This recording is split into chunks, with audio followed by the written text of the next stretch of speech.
12 मार्च 1993। मुंबई की एक आम सी दोपहर। लोग अपने काम में व्यस्त थे। किसी को अंदाजा भी नहीं था कि अगले कुछ घंटों में शहर की तस्वीर हमेशा के लिए बदलने वाली है। और भारत पहली बार एक ऐसे हमले का सामना करने वाला था जिसने पूरे देश को हिला कर रख दिया। ये कहानी है 1993 बॉम्बे ब्लास्ट्स की। उस दिन सब कुछ सामान्य लग रहा था। दफ्तर खुले थे, बाजार भरे हुए थे और सड़कों पर रोज की तरह भीड़ थी। लेकिन दोपहर करीब 1:30 बजे अचानक एक जोरदार धमाका हुआ। ये धमाका था बॉम्बे स्टॉक एक्सचेंज के पास। कुछ ही सेकंड में धुआं, चीखें और भगदड़ हर तरफ फैल गई। लोग समझ ही नहीं पाए कि हुआ क्या है। लेकिन ये तो सिर्फ शुरुआत थी। अगले 2 घंटों के अंदर एक के बाद एक कुल 12 जगहों पर धमाके हुए। होटल, बाजार, पेट्रोल पंप, ऑफिस, कोई जगह सुरक्षित नहीं। पूरा शहर दहशत में डूब। ये भारत का पहला इतना बड़ा सीरियल बम ब्लास्ट अटैक था। इन धमाकों के पीछे था एक खतरनाक प्लान जिसे अंजाम दिया था अंडरवर्ल्ड नेटवर्क ने। इस साजिश का सबसे बड़ा नाम सामने आया, दाऊद इब्राहिम। उसके साथ था उसका साथी टाइगर मेमन। इन दोनों ने मिलकर इस पूरे हमले की प्लानिंग की। कहा जाता है कि ये साजिश भारत के बाहर बैठकर रची गई थी। हमलावरों को ट्रेनिंग दी गई। हथियार और RDX जैसे खतरनाक विस्फोटक भारत में स्मगल किए गए। इन बमों को अलग अलग जगहों पर फिट किया गया।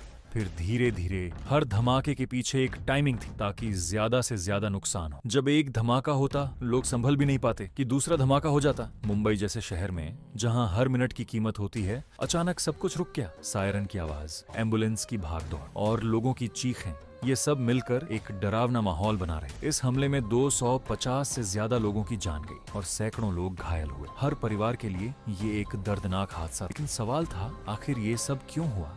इस हमले के पीछे एक बदले की भावना भी जुड़ी थी। 1992 में हुए बाबरी मस्जिद डिमोलिशन के बाद देश में तनाव बढ़ गया और इसी माहौल का फायदा उठाकर इस साजिश को अंजाम दिया गया। हमले के बाद पूरे देश में सुरक्षा एजेंसियां एक्टिव हो गईं। जांच शुरू हुई और धीरे धीरे सच्चाई सामने। कई आरोपियों को गिरफ्तार किया गया। इस केस की जांच भारत की सबसे बड़ी जांच एजेंसियों में से एक सेंट्रल ब्यूरो ऑफ इन्वेस्टिगेशन ने भी संभाला। सालों तक कोर्ट में केस चलता रहा। गवाह, सबूत और लंबी सुनवाई के बाद कई लोगों को सजा मिली। लेकिन इस कहानी का एक हिस्सा आज भी अधूरा है। दाऊद इब्राहिम आज भी फरार है। कहा जाता है कि वो आज भी भारत के बाहर छिपा हुआ है। ये हमला सिर्फ एक आतंकी घटना नहीं था, ये एक चेतावनी थी। इसने भारत की सुरक्षा व्यवस्था को पूरी तरह बदल दी। एयरपोर्ट सिक्योरिटी, बॉर्डर कंट्रोल और इंटेलिजेंस नेटवर्क, सब कुछ मजबूत किया गया। मुंबई ने इस हमले के बाद भी हार नहीं मानी। अगले ही दिन लोग फिर से काम पर लौटे। यही है इस शहर की ताकत, दर्द के बाद भी आगे बढ़ना।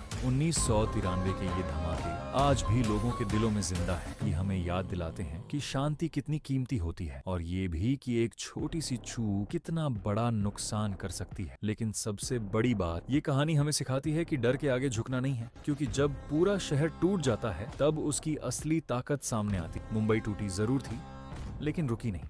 और शायद यही वजह है कि आज भी जब उस दिन को याद किया जाता है तो आंखों में आंसू जरूर आते, लेकिन साथ ही दिल में एक जज्बा भी जागता है, कभी हार न मानने का।